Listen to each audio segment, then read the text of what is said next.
Hey, good morning. If I could get everybody to kind of move in, please take a seat, and we'll start in just a moment.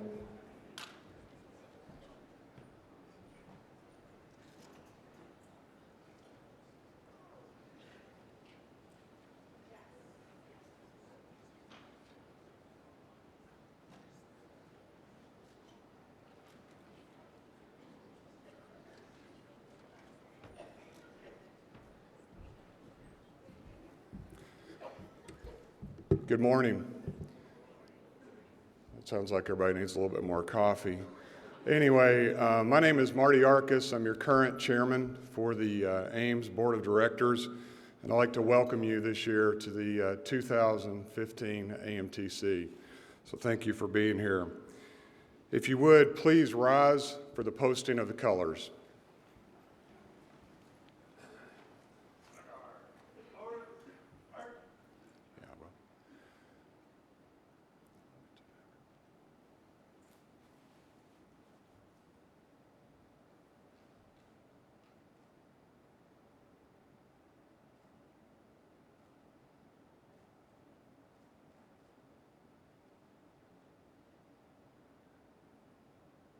Right flank, arch.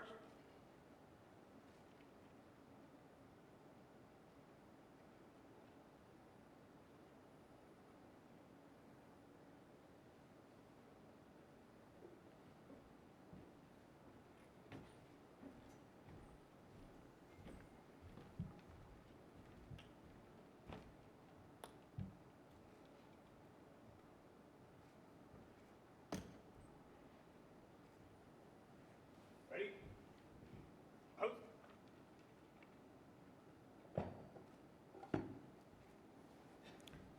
Please join us.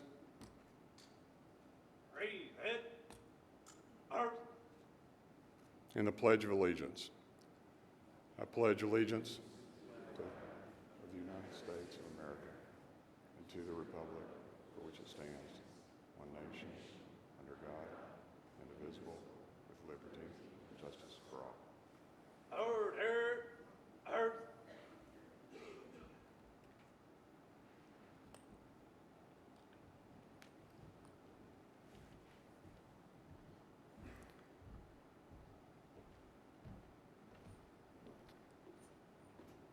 I'd like to thank PHI Air Medical Honor Guard for presenting the colors and posting them this morning. We are excited to present another exceptional, please be seated. We are excited to present another exceptional AMTC with a whole host of exciting educational and networking opportunities. Please take a moment to admire this year's conference decor, featuring our local critical care transport programs on aisle signs, registration counters, and session signs. We'd like to thank our hosts this year in California, all of whom star in the following video. Please play the video.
give him a hug or something, or, good. There we go. Thumbs back down. No. No, that's it, good, just like that, perfect, and green.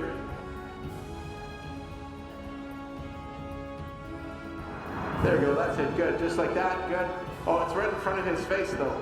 There we go, that's it, good. Just like that, excellent.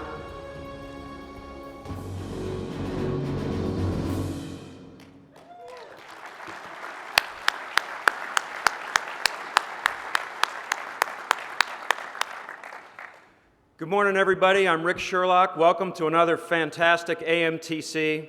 And I'd like to thank Mark and John for a wonderful opening video. When you look at that and you see the impact, I'd like everybody just to take a second and reflect on the impact you have on the lives of the patients in need you touch every day, and the families of those patients in need, and the effects you have in your communities around the world. And I'd like to have you give yourselves a round of applause for what you do in our communities every day.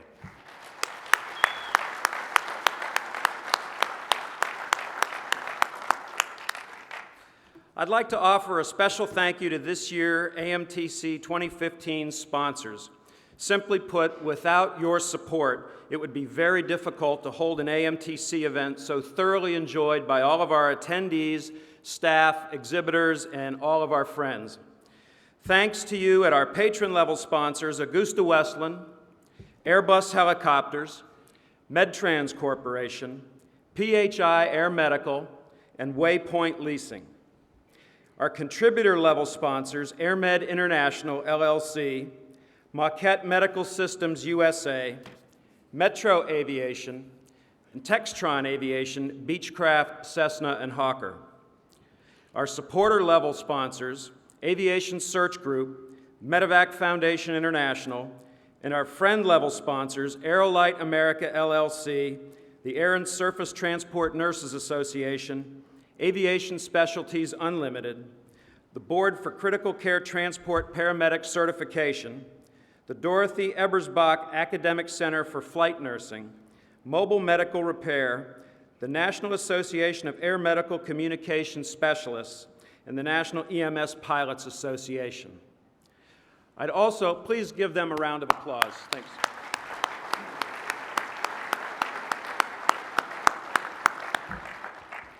I'd also like to take a minute to thank our staff. These things don't come off easily, and there's a lot of work that goes on underneath the surface. So if you see a staff member, please thank them for all the work that's gone into AMTC and the enjoyment you're going to have over the next couple of days. I'd also like to thank the City of Long Beach and the Convention Center and our host hotels for all of the work they've done into this. Please thank them for all their hard work. The coffee mugs, sponsored by AirMed, are really beautiful. Please pick them up when they're posted. Some of them were being put out this morning. They will be out fully by noon, and you're really going to enjoy those mugs as a collector's item as you enjoy them every year. So I'd like Marty to come back now and make a few more remarks. Thanks, Rick. Before welcoming our keynote speaker to the stage, please allow me a moment to cover a few Monday items of note for our attendees. First, the AMT Exhibit Hall will open for all attendees at noon today. Take the opportunity to swing through the hall for a peek at the great variety of products and services available to today's medical transport providers. Also, each of you is welcome to join us for the traditional AgustaWestland opening reception in the exhibit hall starting at 5 p.m. Next, Textron Aviation cordially invites you to a pre-awards banquet cocktail hour taking place just outside these doors in the Grand Ballroom foyer at 7 p.m. And finally, we are very excited about this year's Community Awards banquet, immediately following the cocktails with Textron Aviation. The 2015 Community Awards banquet sponsor, PHI Air Medical, welcomes all of you to celebrate this year's truly amazing industry award winners right here in this very ballroom at 8 p.m. Rick? I'd like to take a minute, first of all, to thank Marty. This is his last AMTC as board chair. as he goes off, becomes the past chair on Wednesday. If I could for a moment, I'd like to thank all of our contributing sponsor organizations for AMTC as well. Their help is necessary for such a great conference every year. If I could, I'd like all the board members from our contributing sponsors, the Medevac Foundation and AAMS, if they're present, please stand for a moment, please.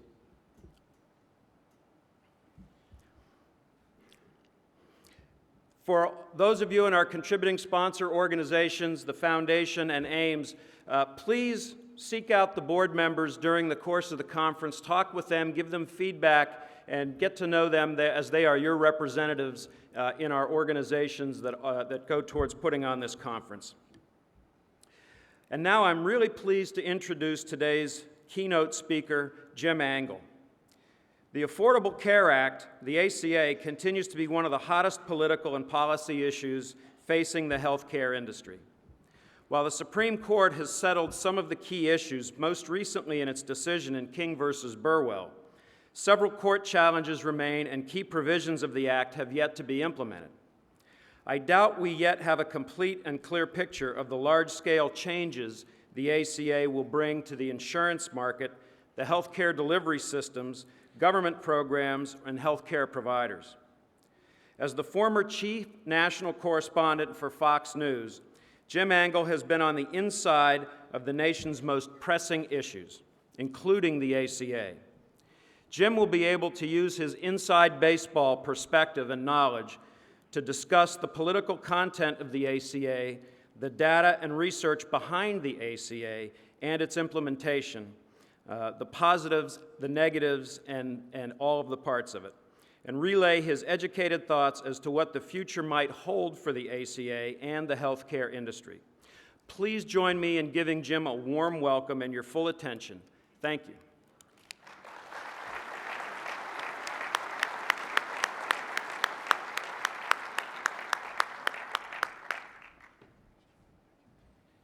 Good morning. Thanks very much, Rick. I appreciate that. It is very good to be with a group that still celebrates patriotism. That's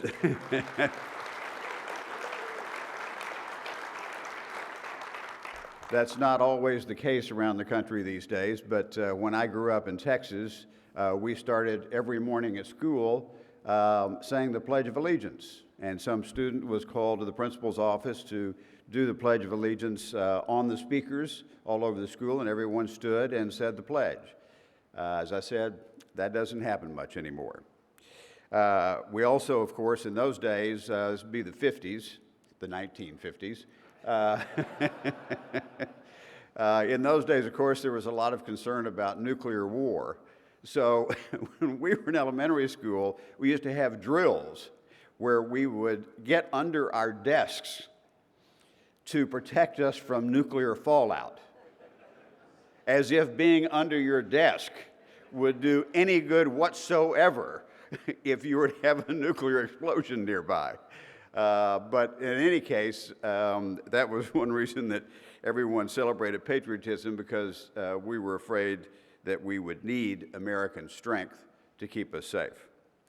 Now, I'm honored to be with you here today, and as I watch that film, you know, I have to ask myself, what better profession could you ask for than to save people's lives?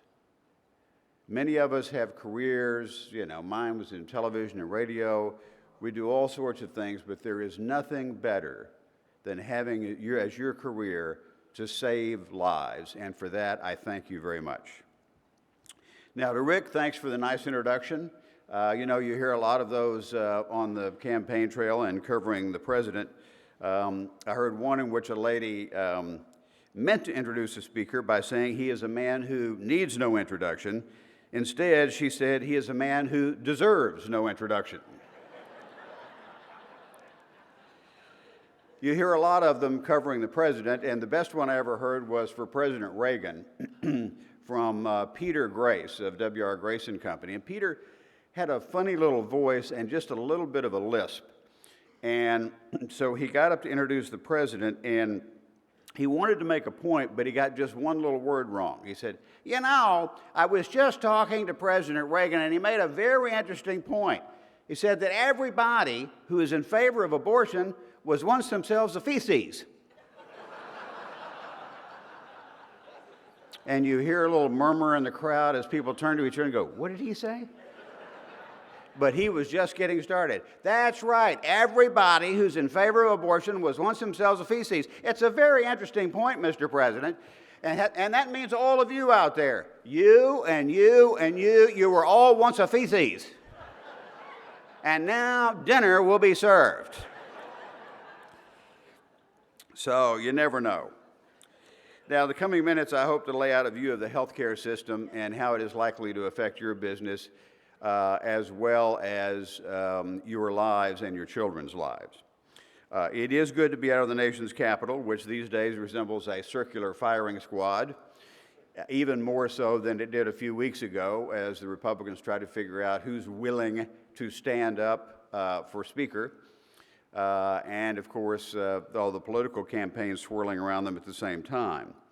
The nature of Washington is something that Fred Thompson decided to leave, Senator Fred Thompson, who had been an actor before, but when he left the Senate to go back to TVs and movies, he said that Washington had made him long for the sincerity and realism of Hollywood.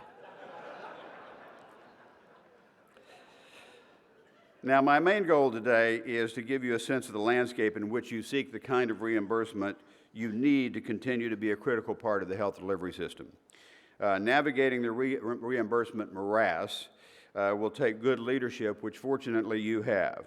Your leaders now have members of Congress working on a bill to increase your reimbursements under Medicare, to which many private insurance companies peg their reimbursement.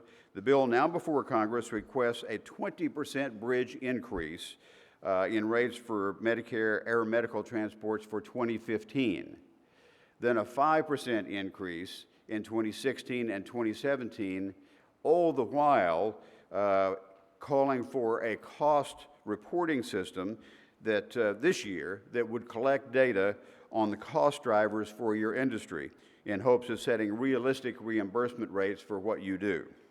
Now, your services are even more important as rural hospitals keep closing at an alarming pace, in fact. As many of you know, rural hospitals have been closing at a rate of 22% a year. The Kansas-based National Rural Health Association, which represents about 2,000 small hospitals around the country,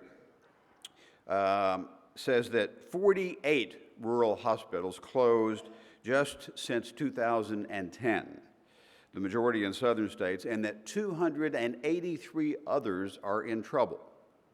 Now, that means your services will be needed more than ever to get those with serious injuries to level 1 or level 2 trauma centers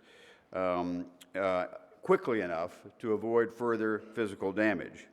So with an increasing number of small town hospitals closing, the demand for air medical services is obviously increasing. Aside from a heart attack or a stroke or a serious collision in rush hour on the freeways in LA or any other major city, and in addition to all the rural areas a long way from proper care, you also face the need from people who now live an hour or more from an acute care hospital. People with a serious condition such as a heart attack or a stroke or serious injury don't have an hour or two. They need you as quickly as possible. There are now 85 million people, some 30% of the U.S. population, who can only reach a level 1 or level 2 trauma center within 60 minutes if they are flown by a helicopter. 85 million people. 30 million more can't reach such centers within 60 minutes, even by air, but will still need your help for timely medical attention. Now, the President's promise of providing care for everyone will ring hollow if the administration doesn't make it economically possible for your survival. And if this administration or future administrations don't recognize that, sooner or later, the federal government will face deaths and the disablements that could have been prevented had air medical service been available. At the same time, you have an increasing number of people who cannot pay or grossly underpay, even as you have to maintain your crews and aircraft. About 14% are uninsured, and must pay out of pocket. Another 18% are on Medicaid, which notoriously under-reimburses. And then another 35% are in Medicare, which is under increasing pressure, as we discussed. In all, you have 67% of patients paying below costs. 67%. And private insurance often adopts Medicare rates, so that makes it even worse. Now, your leaders need all the help they can get in contacting members of Congress. You need to persuade them that these members of Congress that their interests reside in your efforts, that their constituents will be needlessly die or disabled if you are not able to operate efficiently and get sufficient reimbursement.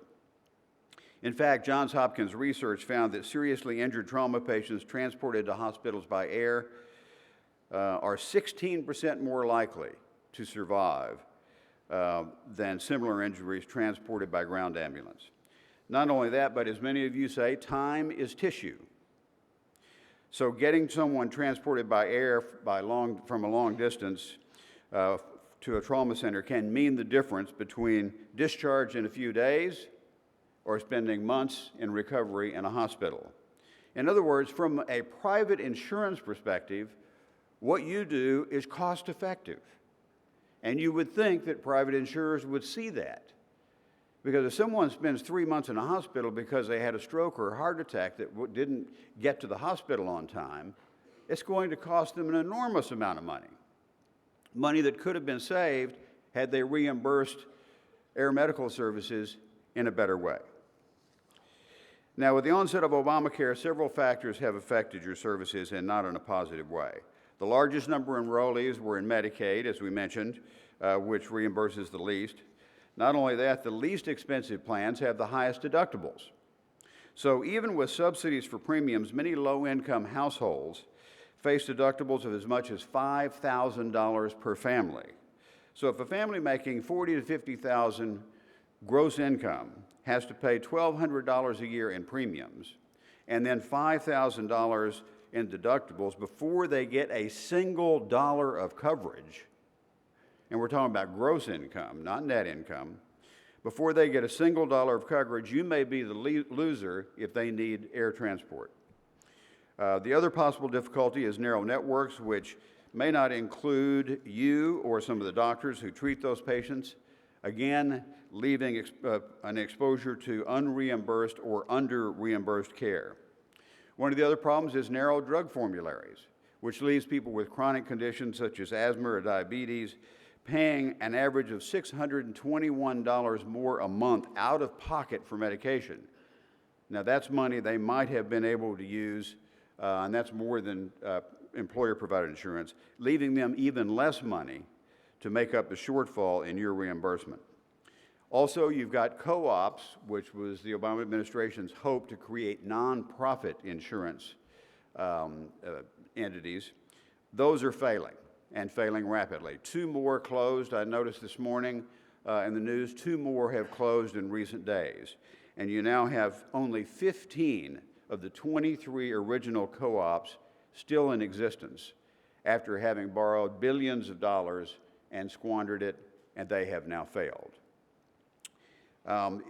It's money that would have easily been better spent had the federal government thought about it on reimbursing air medical services rather than trying to create a new kind of insurance, which obviously has not worked. Now, of course, it's a political year, and several candidates, including Democrats, are talking about how they would fix Obamacare. They've gone from having defended it the way it was to now wanting to unravel some key parts of it. Most of their fixes would make it more expensive, which would put even more squeeze on reimbursements, though. Even Hillary Clinton wants to make significant changes to Obamacare, in part by repealing the medical device tax and the Cadillac tax. Now, even before she announced that she was running for the presidency, journalists used to joke that she had to be running because Bill Clinton had stopped dating. So it was clear to all of us that she did, in fact, intend to run. in any event, I'll tell you just a brief story. There's a guy who, David Geffen in Hollywood, who funded Democrats for many years, and he used to give money to the Clintons, and he stopped and gave money to Obama instead. And at the time, he said, you know, everyone in politics lies, but the Clintons do it with such ease, it is troubling. And you've seen some of that in Mrs. Clinton's campaign so far. I mean, aside from the servers and all of that stuff, which is way too complicated to get into, back during the Clinton years, she took a trip to Bosnia, and she came back and said that she had to run under fire to the motorcade. Now, immediately you think, wait a minute, the Secret Service let the First Lady run under fire to the motorcade? It didn't make any sense whatsoever. But she insisted that was the case, and later gave a speech in which she said, well, you know, we had a saying around the White House, if any place was too dangerous or too poor for the president to go, you'd send the First Lady. Now, this was a USO tour, and Sinbad the comedian was on the tour, and so was Sheryl Crow and her band. So Sinbad says, say what? What president's going to say, hey, man, I can't go, I might get shot, so I'm going to send my wife, and, oh, yeah, take a comedian and a guitar player with you. As it turns out, CBS came up with pool footage of Mrs. Clinton walking slowly across the tarmac, receiving a bouquet of flowers from a young child, and she later said that she had misspoken.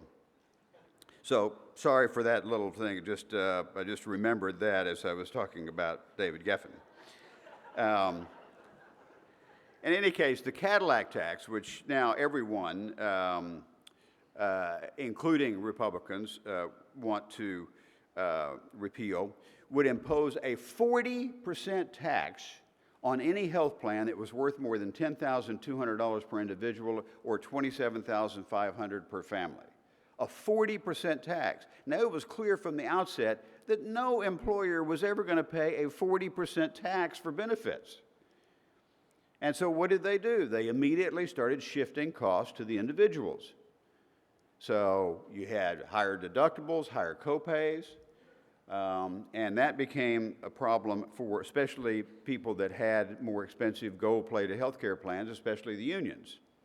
Mrs. Clinton, of course, wants union support, and that is one reason that she is in favor of repealing it. There are two bills in the House now to eliminate the Cadillac tax, one Republican bill with 102 co-sponsors, and a Democratic bill with 138 Democratic co-sponsors and 16 Republican ones. So this train looks to be leaving the station. So at a time when you can't get the two parties to agree on what day it is, they seem to agree that the Cadillac tax has to go. The problem is they have no plan to replace the revenue that was supposed to make Obamacare revenue neutral. Now, in the first 10 years, it's $87 billion, but in the second 10 years, it's $700 billion. So if you repeal it, there's no way that they're going to come up with the money to offset that loss. It's just not going to happen, not in a time when we have deficits the way we do now. So what you're going to have is an even more difficult reimbursement scenario under Medicare and private insurers because of the loss of the revenue that would have made Obamacare deficit neutral. Now, in this case, Republicans actually, who came very late to the health care reform debate, actually had a better idea. What they said was, look, why don't we just say everybody can have health insurance up to $20,000 tax-free, and anything over that, if your plan is worth more than that, you would just pay your ordinary tax rate on everything over 20. Now, that makes it much more reasonable and much less disruptive to the healthcare system. And the whole idea, of course, was to try to discourage overutilization, and that would do it because you would have some skin in the game. Now, the disruption was captured by a multi-employer union, which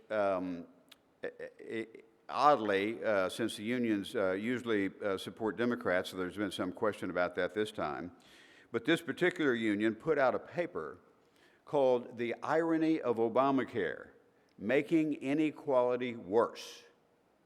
And it went on to say, without smart fixes, the law threatens the middle class with higher premiums, loss of hours, and a shift to part-time work and less comprehensive coverage.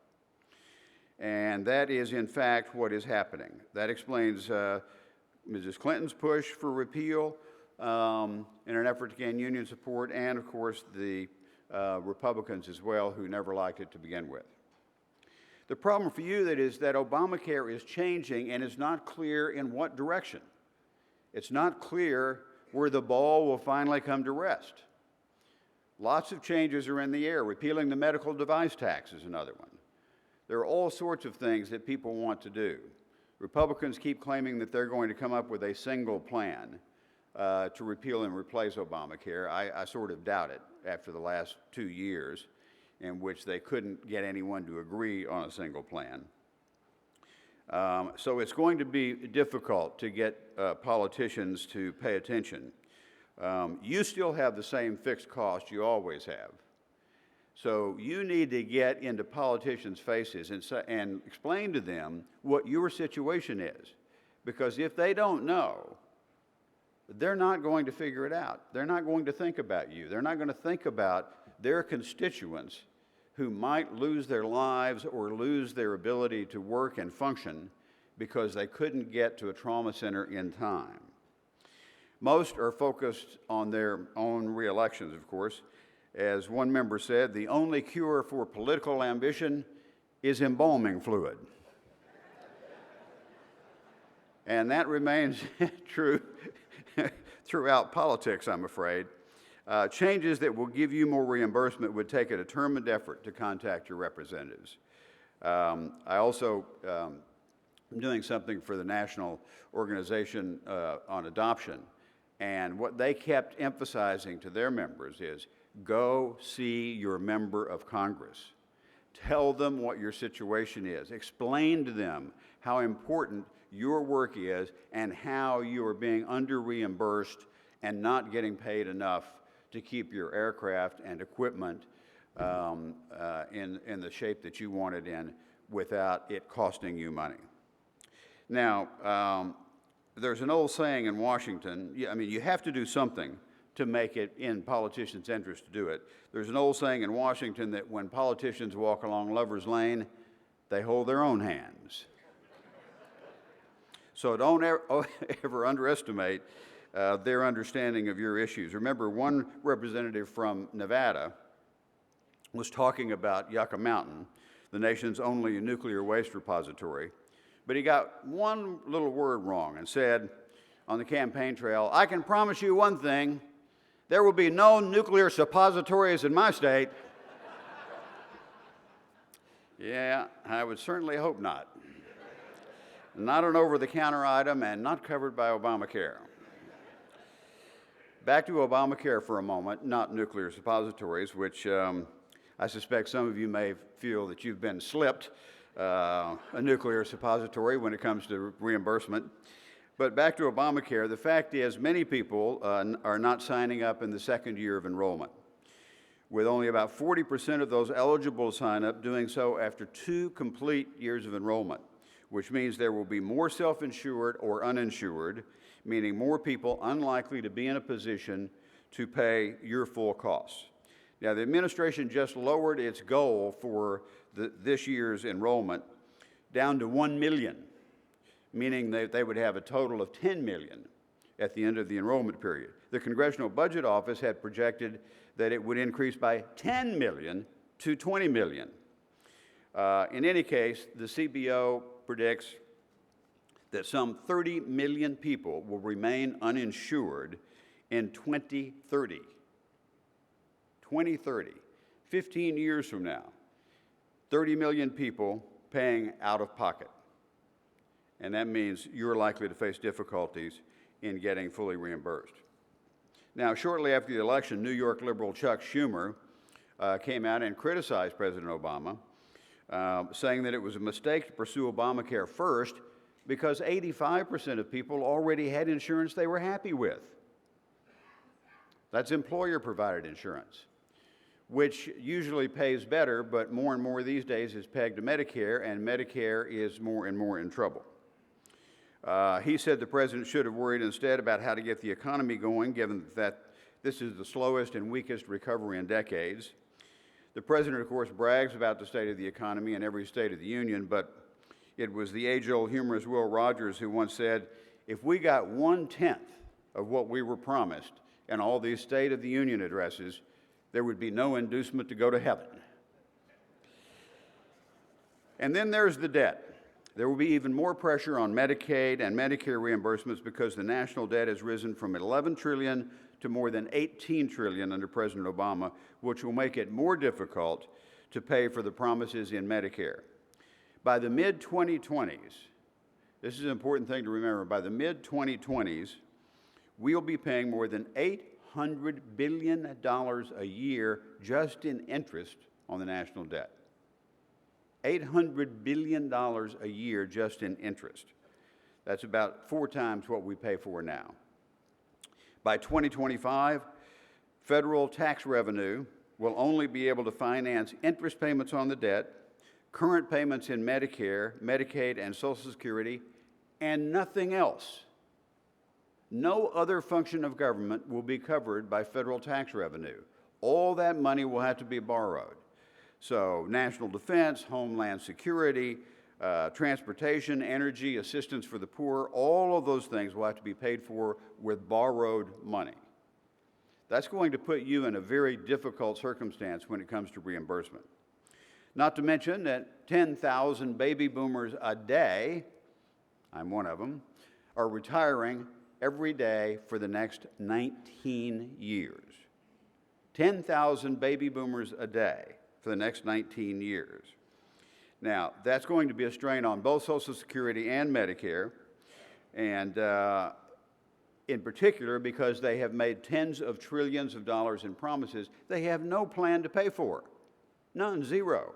It's like many pension plans that find themselves underfunded, in part because interest rates have been so low and they were counting on 8% return every year.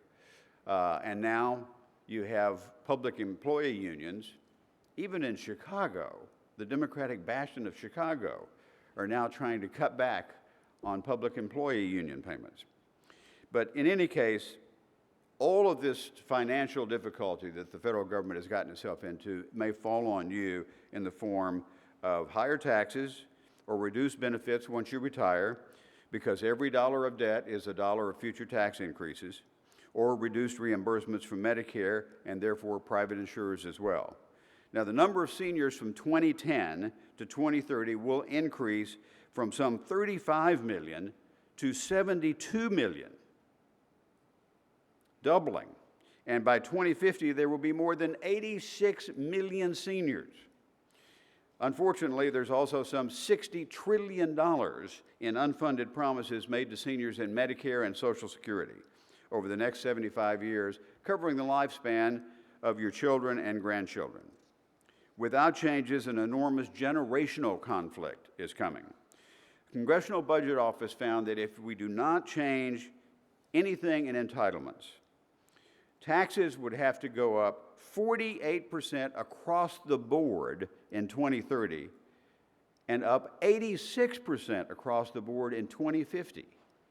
This is if we leave entitlements exactly where they are. Now, you can imagine young people thinking, an 86% increase in taxes across the board? I mean, even if you pay a low rate, that is going to be a huge burden. There's an old saying that if you borrow from Peter to pay Paul, you can always count on the support of Paul. Well, the problem with that is, what if Paul is a grandfather and Peter is the child, and he's having to decide whether to pay to keep his parents or grandparents getting the benefits that they believe they're entitled to, or paying for his own family? This is going to be very, very difficult in the future. It's going to create all sorts of problems for the country. And if the nation doesn't act sooner rather than later, it's going to be politically unpalatable. Remember Ronald Reagan and Tip O'Neill sat down in 1986 and did a little fix to Social Security? And what happens is you do a small fix, and then as you go out the years, it makes a huge difference. Now, Social Security will stop paying full benefits in 2033. There will be a 25% overnight cut. Now, those are the people those are the people who are going to rely on your services more and more as we get up into the 80 millions for seniors. If they have a 25% cut overnight in their benefits, because Social Security by law can only pay out what it takes in, they're going to have a hard time eating and going to the doctor, much less paying for air medical services.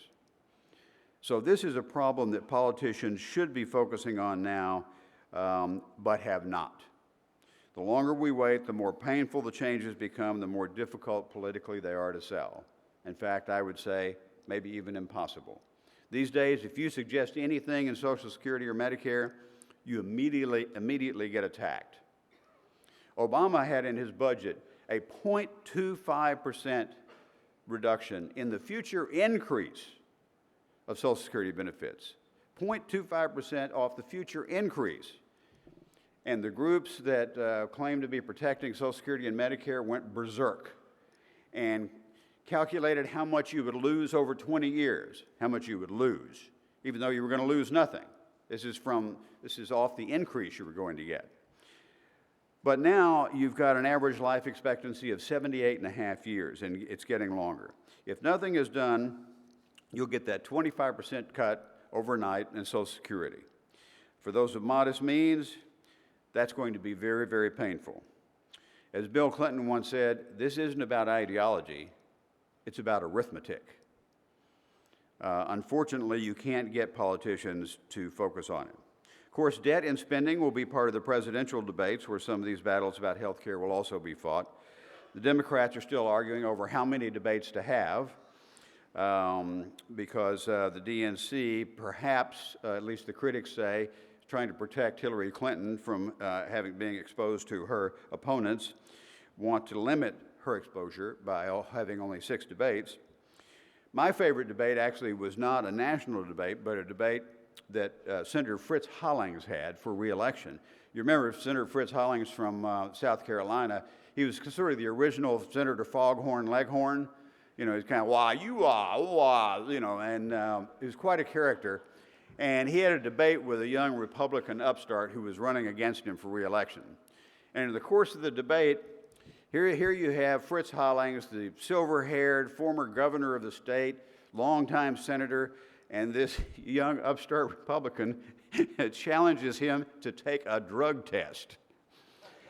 Now, if you remember Hollings is over there snorting and stomping, is just, you know, is about to explode, waiting for his turn to talk. And he says, I tell you what, I'll take a drug test if you take an IQ test. That debate was pretty well over. Now, with so many candidates, ultimately this next election may come down to what one might call the Mae West principle.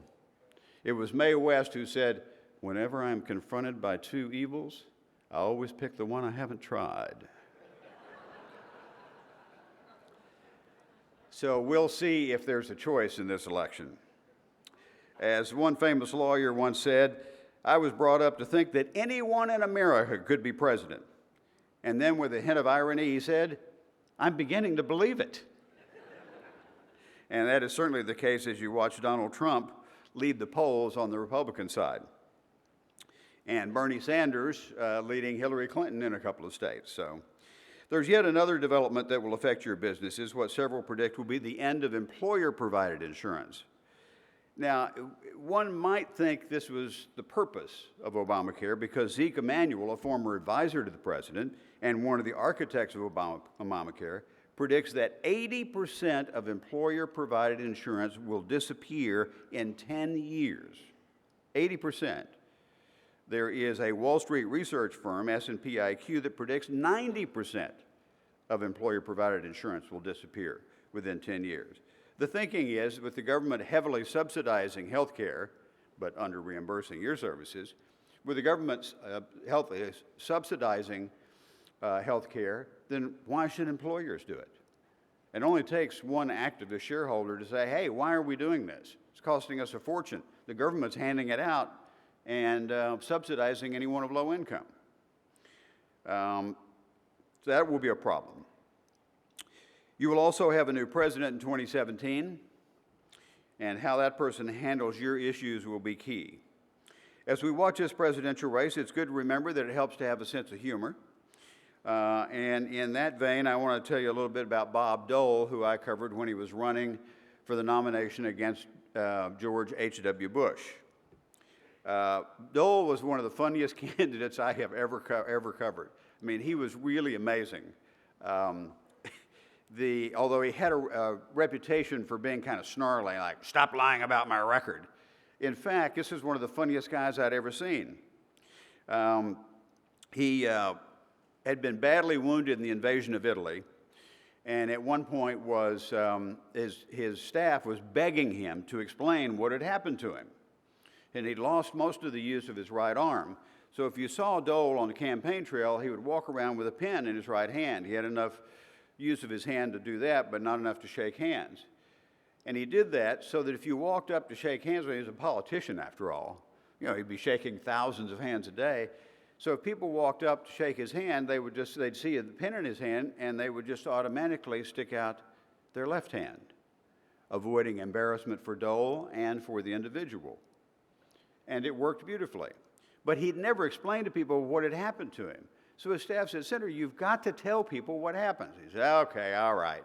So in a National Guard armory in February, when he was running for the nomination against Bush, he gets up and he explains, you know, he was badly wounded. He spent 6 months in a VA hospital. He said, and then I just wanted to go home and disappear. Where I grew up in Kansas, it wasn't that hard. He said, so I went home. I'd been home convalescing for a few months, and one day the Democratic county chairman came out and said, Bob, I think you ought to consider running for office. He said, running for office? He said, I don't know anything about politics. He said, don't worry about it. You got shots, you can get elected.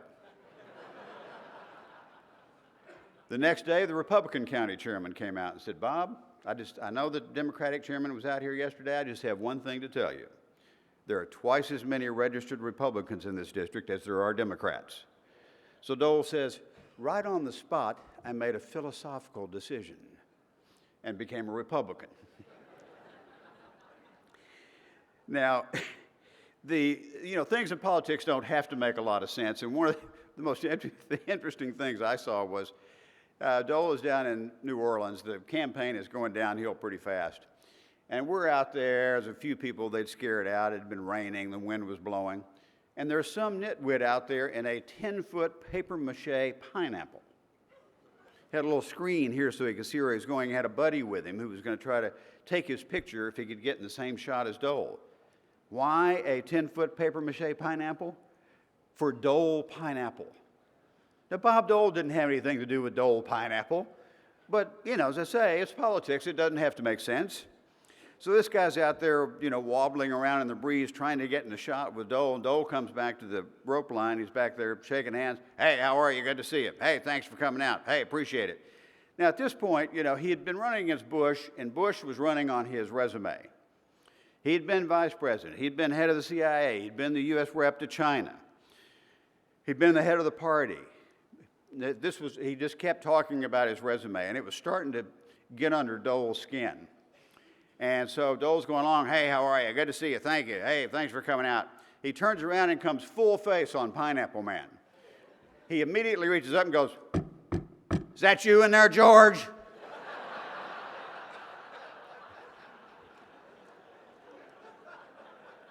And then he looks at me, an audience of one, and says, nah, it's probably the only job he hasn't had.